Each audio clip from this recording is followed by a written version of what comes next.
Shalom Bapak Ibu, Saudara-saudari kekasih Tuhan. Selamat pagi, selamat berjumpa kembali bersama komunitas Gerakan Cinta Alkitab Kenosis.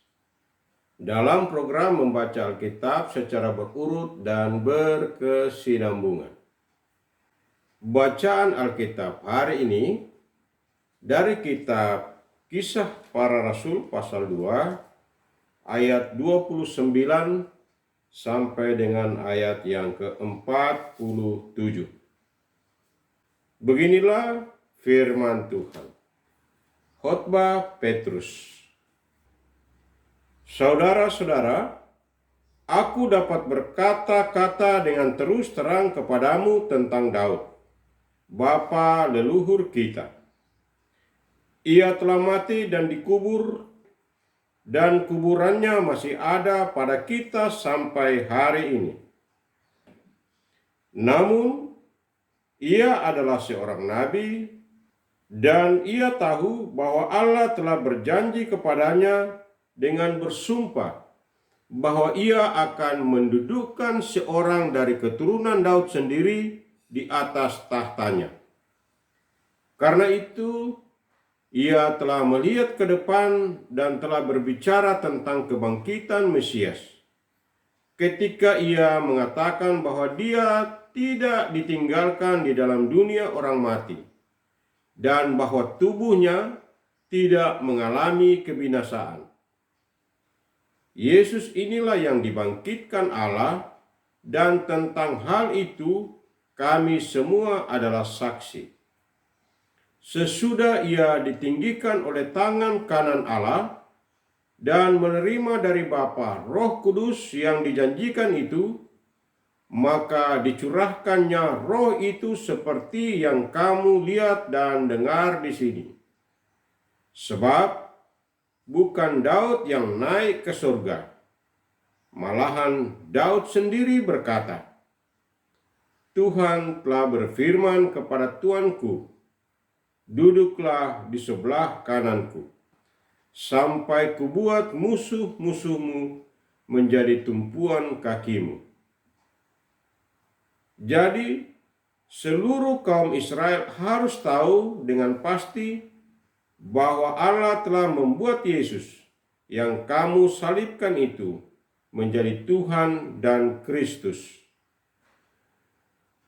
Ketika mereka mendengar hal itu, hati mereka tersayat.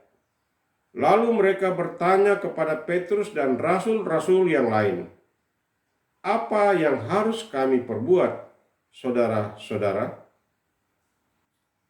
Jawab Petrus kepada mereka, "Bertobatlah dan hendaklah kamu masing-masing dibaptis dalam nama Yesus Kristus untuk pengampunan dosamu, maka kamu akan menerima karunia, yaitu Roh Kudus. Sebab bagi kamulah janji itu, bagi anak-anakmu dan bagi semua orang yang masih jauh, sebanyak yang akan dipanggil oleh Tuhan Allah kita."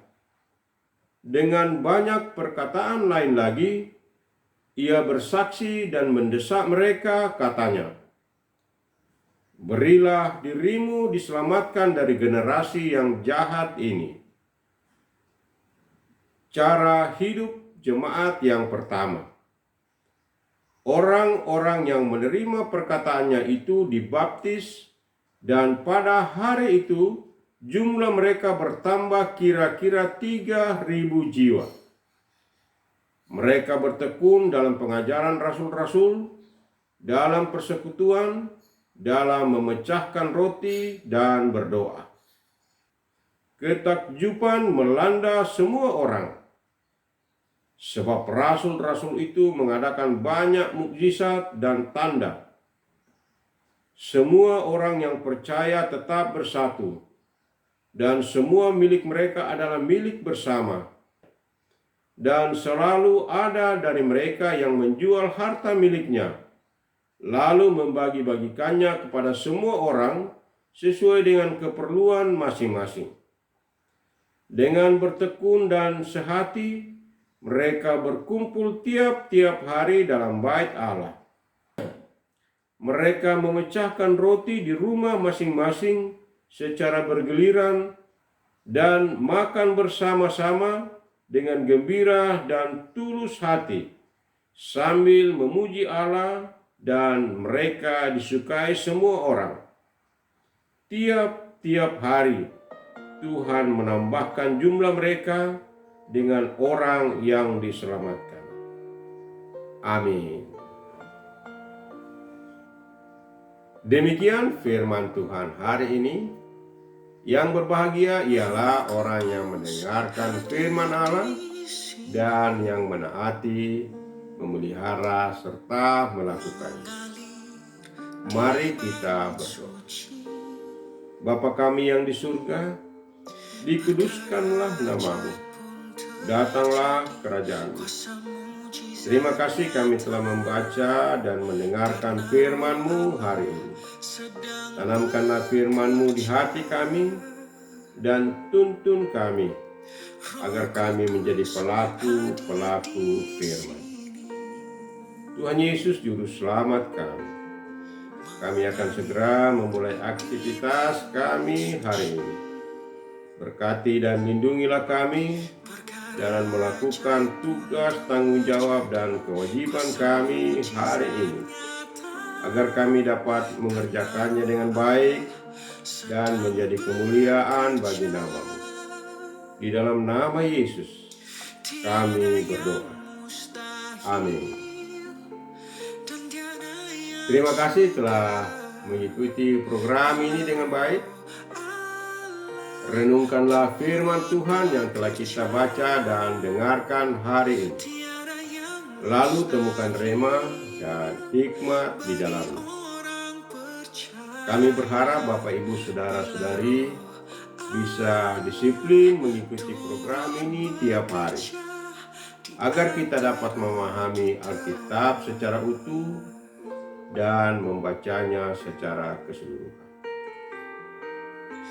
Marilah kita memasuki hari ini dengan hati yang bersuka cita, penuh semangat, dan dalam segala keadaan tetaplah teguh dalam iman, pengharapan, dan kasih. Selamat beraktivitas dan Soli Deo Gloria. Amin.